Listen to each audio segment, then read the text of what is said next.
are continuing on our coverage of Fantasia Fest 2023, and I am now joined by Rod Huart. He is the writer and director behind the short vampire French film Transylanie. How are you doing this morning? Fine, Josh. Thanks for having me. Absolutely. Thank you for placing your film on my radar. I don't want to give too much away of this film because there's a huge twist that happens in the end that completely changes this. Um, so I'm just gonna put that out there. But can you kind of talk about what this little film's about? It's about a little girl who thinks she's a vampire, and she dreams of making his beautiful teenage neighbor a vampire also, so she can play with him and not feeling so lonely because she's a very lonely girl.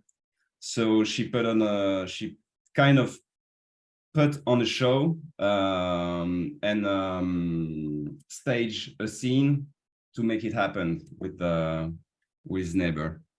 So There's a lot of influences that I noticed kind of watching this film. Obviously maybe it's just me just like looking at this and being like, I feel like I've seen this elsewhere. Maybe this was influenced.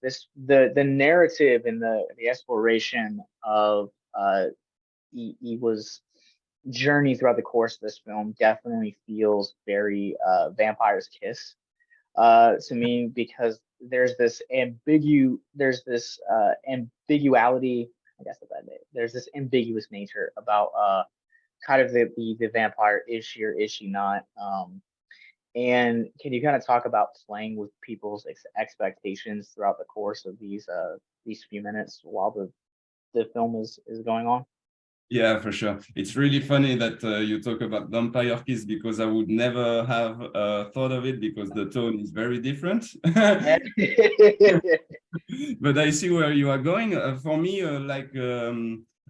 maybe a film that influenced me the most would be Martin from George Romero, which tells Okay. the story of a teenager who is actually a vampire, but like for an hour or so, you just don't know if he's just a psycho or really a vampire. So it's really disturbing because he's doing really nasty stuff. But when you are in a vampire movie and that you know that you are watching a vampire movie, it's in a way it's kind of less scary because it's not real.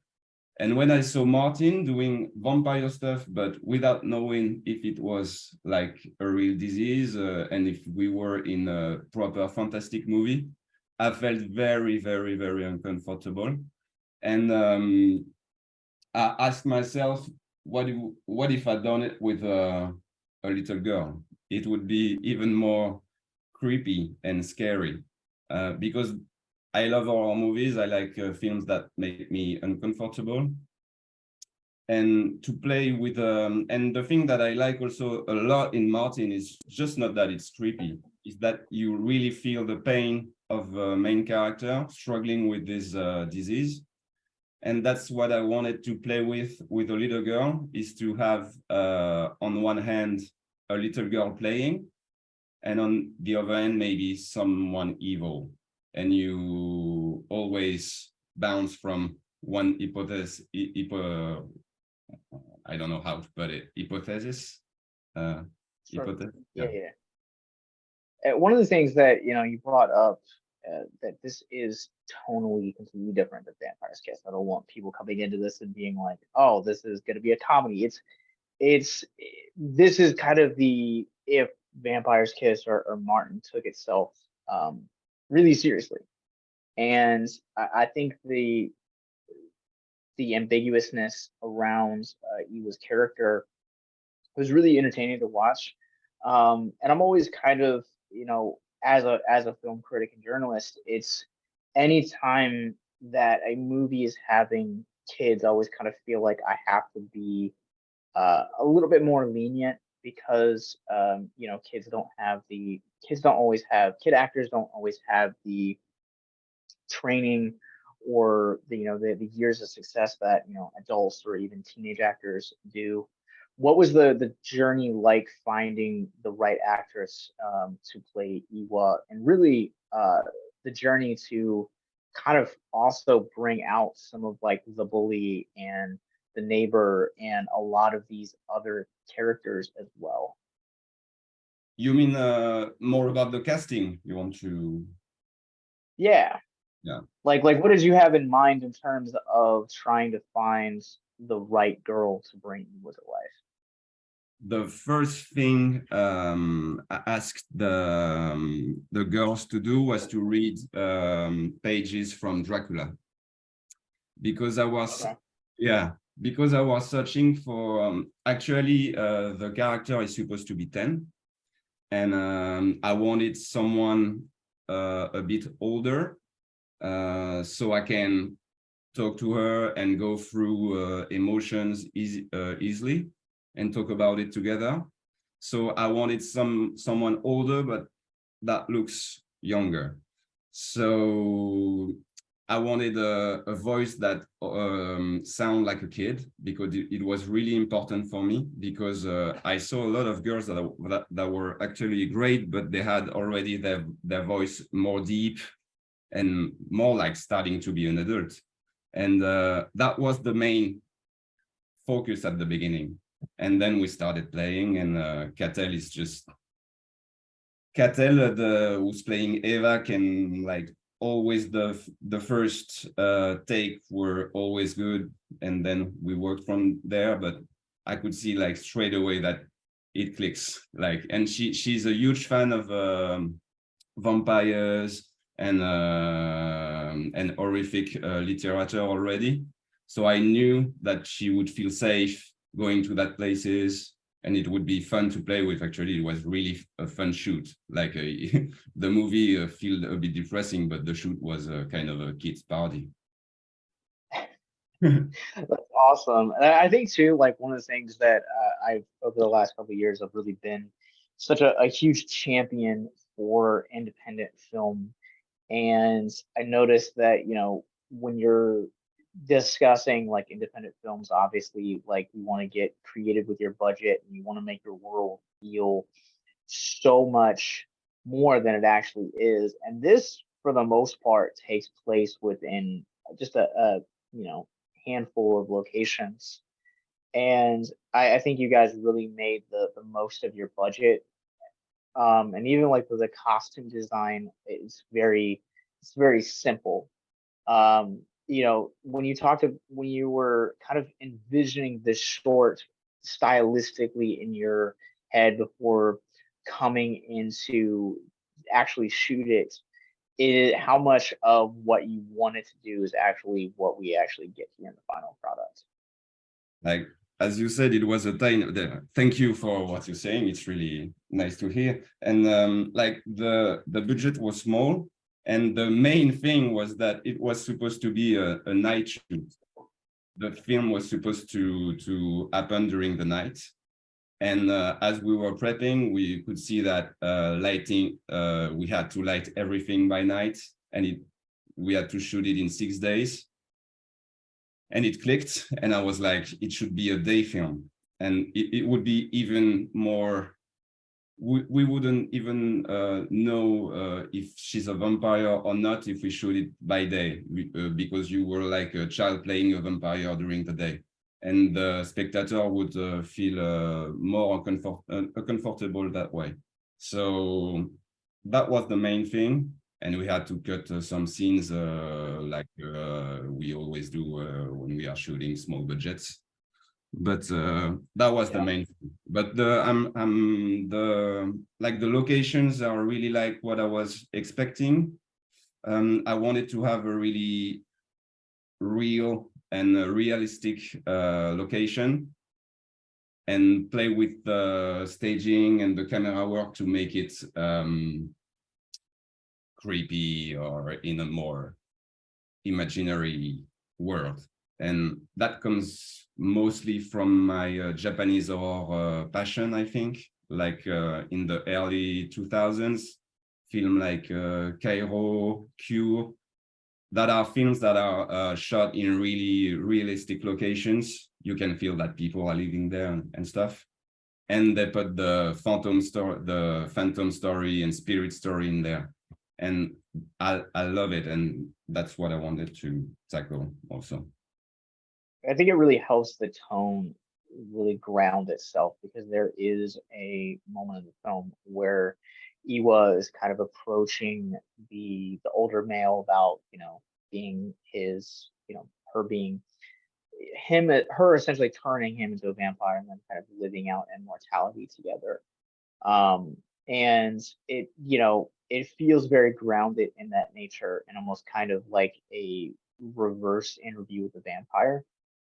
Um, and one of the things that I think this film dives into, talking from a perspective of mental health, is this concept of loneliness and depression.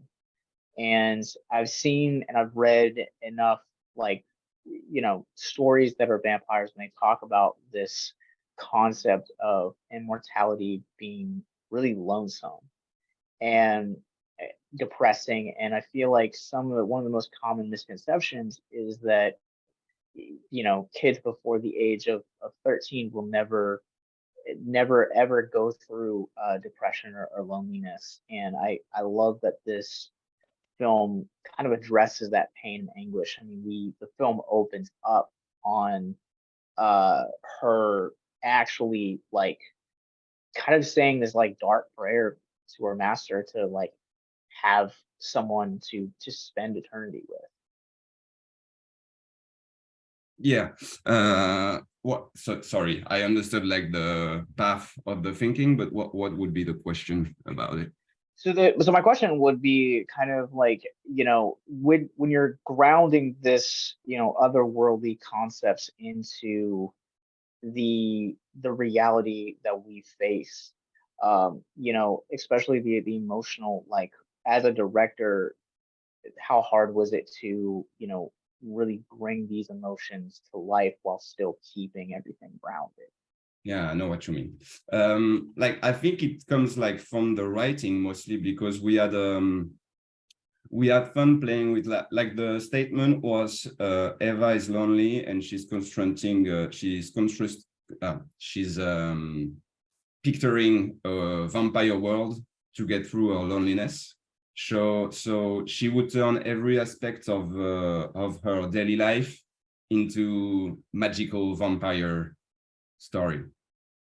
So like every time we would write like a classic teenage scene, like we could see in every teen movie, we would we would put on top of that like the spirit of Eva turning everything that would look real to everyone into her fantasy. So a way of telling his neighbor she loves him is to ask him to become a vampire with her. I don't know if I answer the question, but that would be like she translates her inner and real loneliness and depression into a magical world, in a sense, to protect herself. Yeah, so what you're talking about is like escapism almost. And Of course. I think, kids know that more better than anybody. When I was younger, I had like a fantastical imagination, and then some of that stuff really kind of dissipate as you get older, and you're kind of forced to face emotions head on. And I also think it's like worth bringing up too that as the viewer, we're also led to believe that, like, Iwa truly is alone. Like, there are mentions of a brother, but there are no mentions of, like, parents. And so it really kind of doubles down on this concept and this idea that she really is, in fact, all alone. And so you can actually feel uh, that pain as a viewer of isolation. And so, like, my question would be, like, as the writer behind this, is there in fact, like, a family surrounding Iwa, or is she just kind of existing. Maybe parents are away or whatever. Actually, we had a shot of a note from his mother when she's coming back at home at the beginning of the movie. We had that shot. It was just a quick note of a mother telling something like, we'll be there tonight, love. So we could feel that she have a loving mom, but who's practically never there. Mm. And, we had also this shot of this photo with her brother, and we chose to make it even more mysterious and to focus on her relationship to her brother who isn't there, to make it more efficient. And I think it's also create a more deep loneliness feeling to just do not know where are the parents of a 10-year-old girl who's still living in an apartment. It makes like, when we tried it, I was pretty sure it was the way to do it, because it's just so weird to have this 10-year-old girl in an apartment without parents. Yeah. And one of the last things I want to talk about is this ending. It's very open-ended. I don't want to spoil anything for those that haven't seen it yet, but it begs the question, are we actually done in this world? Is this the end of the story, or is there more exploration of this world to come? There will be. It would be a different story, a different Eva. But I want to continue to write on a girl who is imagining a magical and macabre world and dive into it. And I'm really interested now in the creepypasta universe, and Nice. that's the place I want to go to next, to tell the story of a teenager diving into creepypasta boogeyman lore and get lost in it, and maybe start doing stuff. I don't want to tell too much, but it would be a continuity of Transylvanie in the sense that I would like to go in the magical world, would be the next step, and go really into the fantastic part of the story. So this short film is making its debut, world premiere this year at Fantasia Fest. And I guess, where can people find you online to kind of follow what happens next with this little film? Yeah, sure. They can find me on Instagram, Rodrigue Huart, RODHUART, and on my website. And I will actually release a self-produced short in the autumn, which is more like a found footage digital horror film. It's about teenager who is doing a live stream on Twitch, and Nice. someone weird is someone weird is starting to put some weird comments, and the spirit is taking control of the computer to hurt the main character, like physically. Like, you could see the computer rise and then starting to attack. So it's a simple and efficient short, I think, and it will be released like till the before the end of the year. All right. Well, I'm excited to see more from you. I really enjoyed this shorts. You guys will have links in the show notes below, and make sure that you guys hit that subscribe button so that you guys don't miss any of our Fantasia Fest coverage from this year, and when we drop our full-length super episode on Abyss Gazing. So until next time, remember to stay classy. Well, all right, I don't know. Okay.